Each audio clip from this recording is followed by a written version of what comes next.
and welcome back to another video. Today is a favourites video, although it is not just a monthly favourites because I've missed several months, quite a few months now. I think the last favourites video I did was back in November, so we have a bit of catching up to do. So I have some books, some decks, and some videos and podcasts and things that I want to share with you that I've been loving lately, and so let's just dive right in. So let's start with books. The first one I wanted to talk about is Standing at the Edge by Joan Halifax. This was one of the books that we read in the Blossom Book Club, the book club that I host over on my Patreon and Discord server, and we read this a couple of months ago, and everybody had different thoughts and feelings on it, and I won't say that I agreed with everything in this book. There was a lot I struggled with, but I also feel like I learnt a lot from this book. It gave me a lot to think about, and it's been really helpful for me, actually. So the subtitle is Finding Freedom Where Fear and Courage Meet, and on the back it says that Halifax has identified 5 psychological territories that she calls edge states: altruism, empathy, integrity, respect, and engagement that epitomize strength of character. Yet each of these states can also be the cause of personal and social suffering. In this way, these 5 psychological experiences form edges, and it is only when we stand at these edges that we become open to the full range of our human experience and discover who we really are. So basically in this book we go through those 5 edge states and talk about how they can be amazing, but also how we can see that perhaps we're in shadow with those states, how they can, you know, if we're going too far with them or not far enough, how they can manifest in really negative, toxic ways. And I loved that she kind of really got us thinking about the toxic side of empathy, for example. Empathy is one of those words that we love to throw around as this like almost idealistic character trait. And although it is a great thing, there's a really toxic side to it too. And I just feel like I learned a lot in this book that actually has helped me a lot already in the last couple of months. The empathy section in particular, I mean, I liked a lot of this book, but the empathy one is one that's kind of really stuck with me. And she quotes another author, Jansson, when she says, imagining someone else's pain with too much surety can be just as damaging as failing to imagine it. And for me, this part was really helpful in being a strong reminder of how empathy can make us useful and helpful to another person, but if we kind of indulge too much into that, we can make the situation about us instead of the person we're supposed to be there helping. It was also a great reminder that empathy alone in a lot of cases is not good enough, and that for a lot of people, she spoke about this kind of phenomenon, I suppose, where people go into states of caring a lot about something, and they kind of feel like the fact that they've cared means that they've taken action, when in fact they haven't. And of course, in some cases, you know, if something's happening on the other side of the world, there's not a lot we can do. But kind of building up these emotions and almost inflicting this suffering upon ourselves in order to make us feel like we've achieved something in the world, that we've made a difference, is not really helpful to anyone. So for me, the reason I enjoyed this book so much is because it just laid bare a lot of, I don't know, the things I've kind of thought about but haven't really quite know how to frame, or I don't know, you know, just something that I wanted to learn more about from a different perspective and from someone who knows a lot. And that is the idea of how we can best be helpful. Like, we want to be helpful. A lot of us, most of us want to be helpful. We want to be able to serve. But there are ways that we can be of service in really positive ways that are actually helpful. And then there are ways that we can be in service that is actually more about us, or that actually really doesn't benefit the person or the group that we're trying to help. She also talks quite a bit about our need to be perceived as a decent person and how that can be really toxic too. Too many of us have opted for mental gentrification by letting our common sense and decency be colonized by privilege. We don't want to be uncomfortable or make others uncomfortable. We are conflict averse, so we avoid the reality of suffering, and systems of violence grow stronger. I will say that there are some elements of her ideology that I don't so much get on board with, like she's very much a pacifist, all of that sort of stuff. That's not really my line of thinking, I suppose. So I didn't agree with everything in here, but more than anything, I appreciate how much it challenged me and how much it got me thinking. Next is a book that I read late last year when I did my second 7 books in 7 days challenge, which I did vlog, so I'll leave a link to that below if you're interested. And it was the summer book by Tove Jansson, I think. I don't know how you pronounce it. I loved this book. I read it, well, I mean, I read it in less than a day. I was reading it for my 7 books in 7 days challenge, but I really flew through this one in particular. And I never heard of this author before. This book actually came to me in the Life's Library. I'm kind of signed up. It's a book club that John Green from the Vlogbrothers started.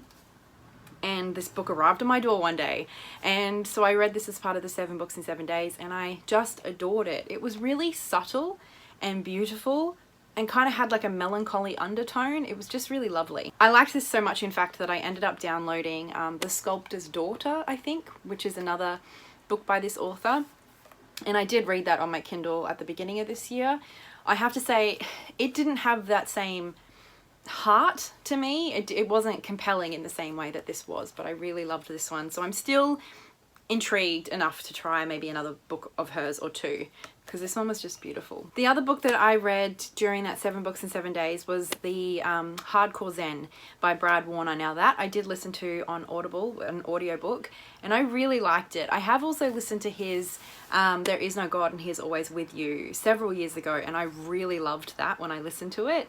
And I really enjoyed Hardcore Zen. I don't think I enjoyed it as much, although there was such a big distance, like a time gap between listening to the two. And that is narrated by Brad himself, which I really like. He's got this kind of really fun, light-hearted approach to life in general, I think, but also his content that he produces, his books and his audiobooks. And this one in particular was just really fun.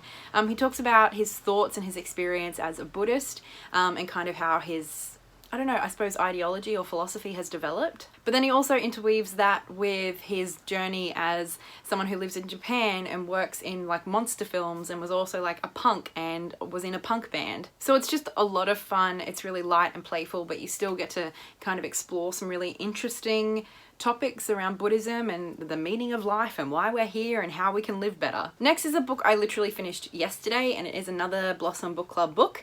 It's the Faraway Nearby by Rebecca Solnit. I had this on my shelf for ages because another book for the Life's Library was A Field Guide to Getting Lost by Rebecca Solnit, and I read that at the beginning of last year and loved it.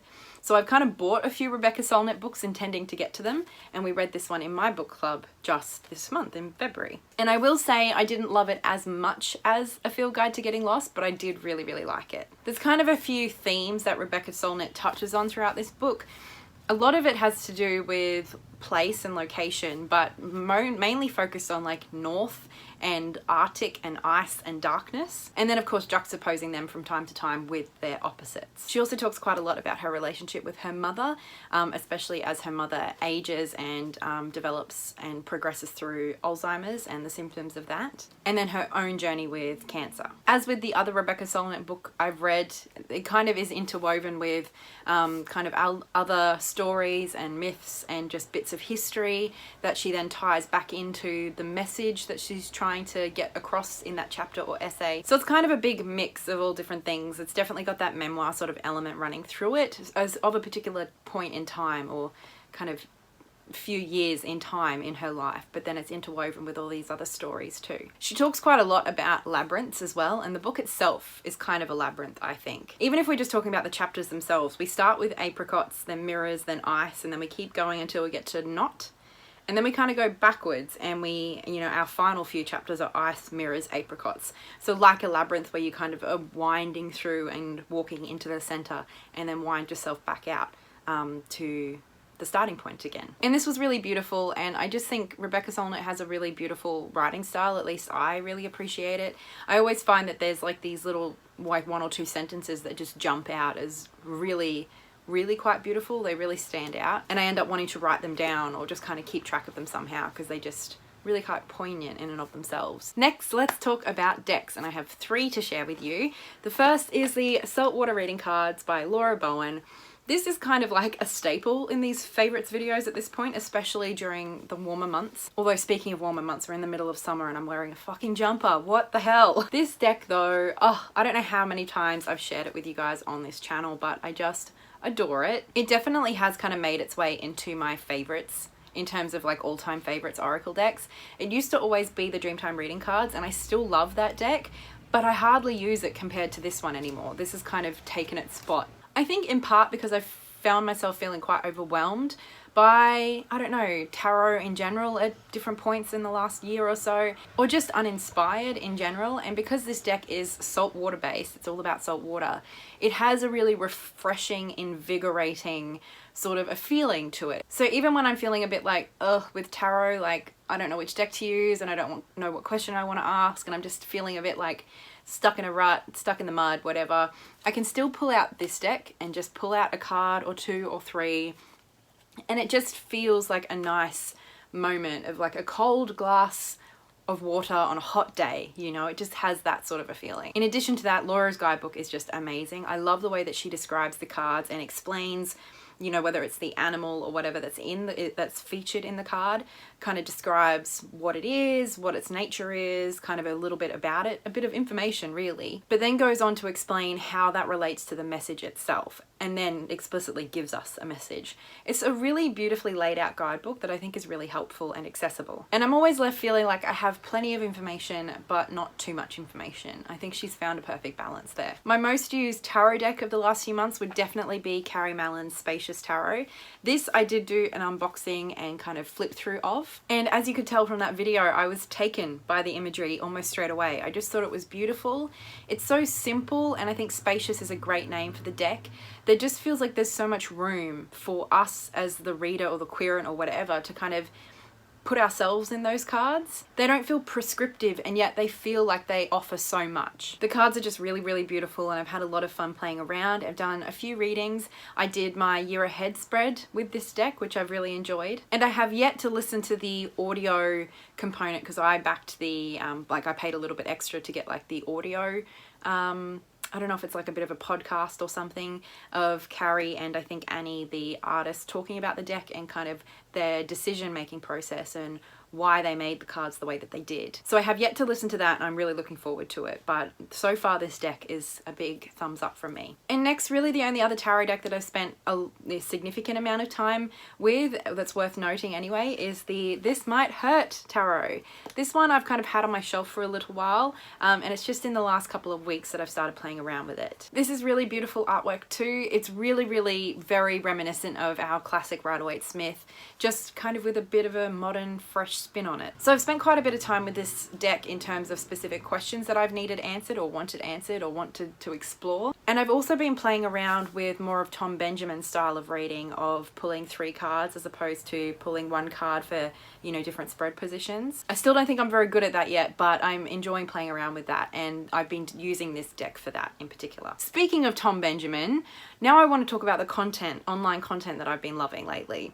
And Tom Benjamin, I've been hyping him for a long time on this channel, like 4 years it feels like now. Ever since I found his channel, it just felt special. It felt like he was offering something that we weren't getting from other creators, which is great. Like, we all have our own thing to offer. For me personally, I just always feel like I get something really valuable when I spend the time watching Tom's videos. Yes, sometimes I have to make myself a cup of tea and like spend the afternoon kind of catching up on a few videos, but I never leave feeling like that time was not well spent. So I've been hyping Tom for ages, and he's been one of my favorite channels for a long time. If you've watched my videos, you will have heard me talk about him a lot over the years.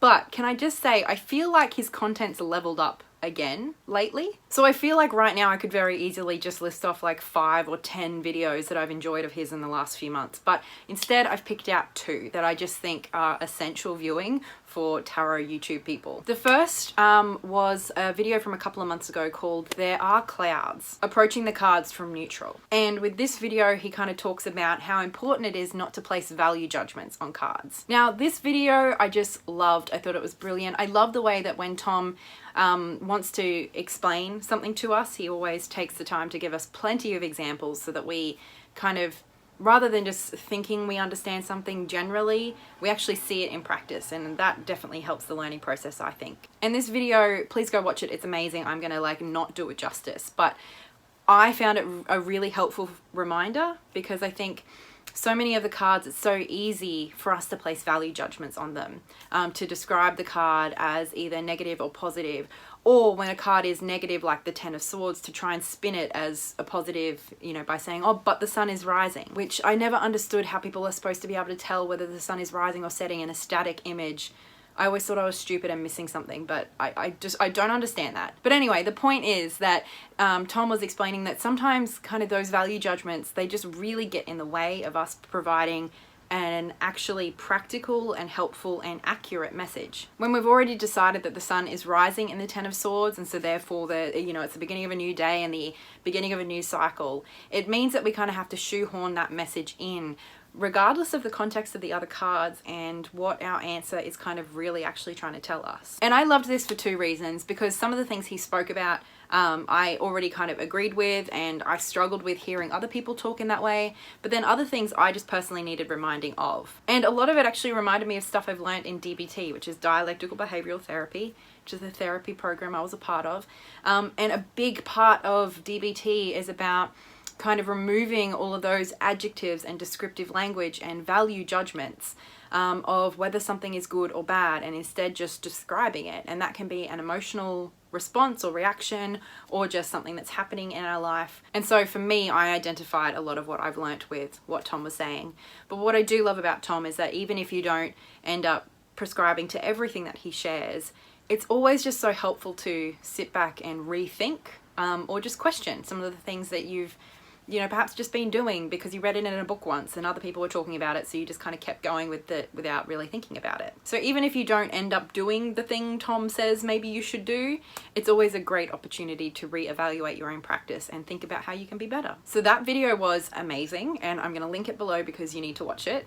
The second video by Tom, I actually only watched a couple of days ago, was also amazing, and that was the lessons he wished he'd learnt sooner about reading. And he shared a lot of different things in that video, which I think, again, are helpful, insightful, get you questioning and asking yourself some own questions and challenging some assumptions that you've got, all of that stuff, good stuff. But the big standout in that video for me was when he was talking about being a meaning-centric reader instead of a question or querent-centric reader. And basically his argument was, rather than focusing on what a card means all the time, and his example was the Four of Swords, and saying, well, the Four of Swords means rest. So regardless of your question, you need rest. Focusing on the meaning and kind of stopping there.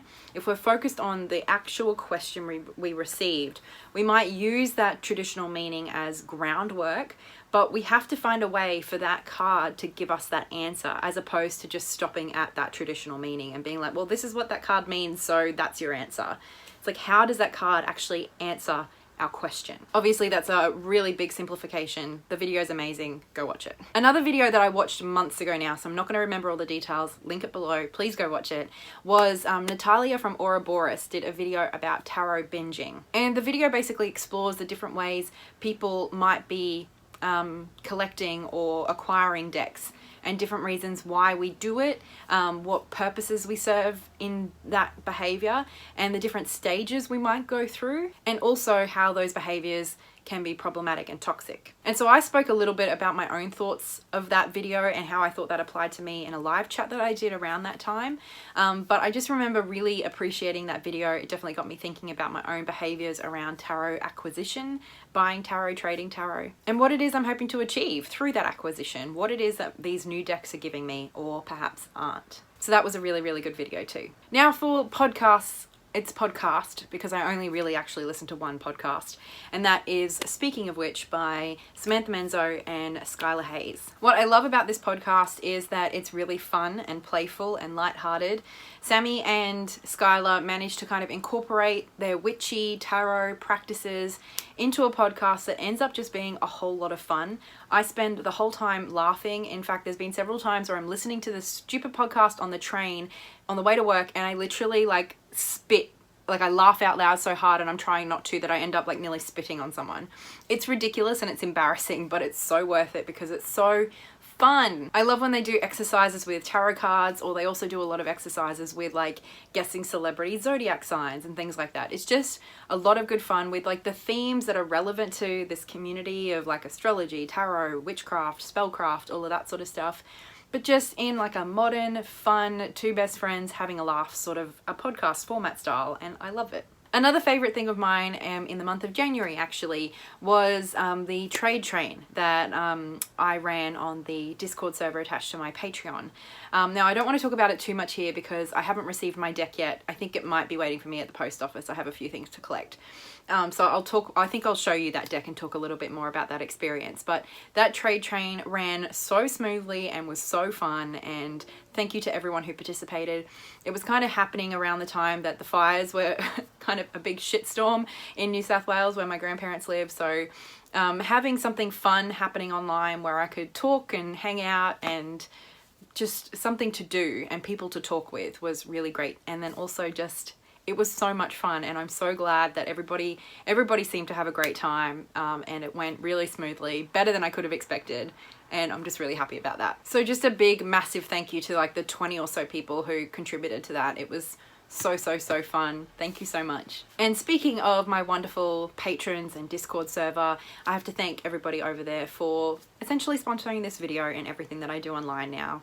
Thank you so much, whether you participated in the trade train, or you hang out in the Discord, or you participate in the book club.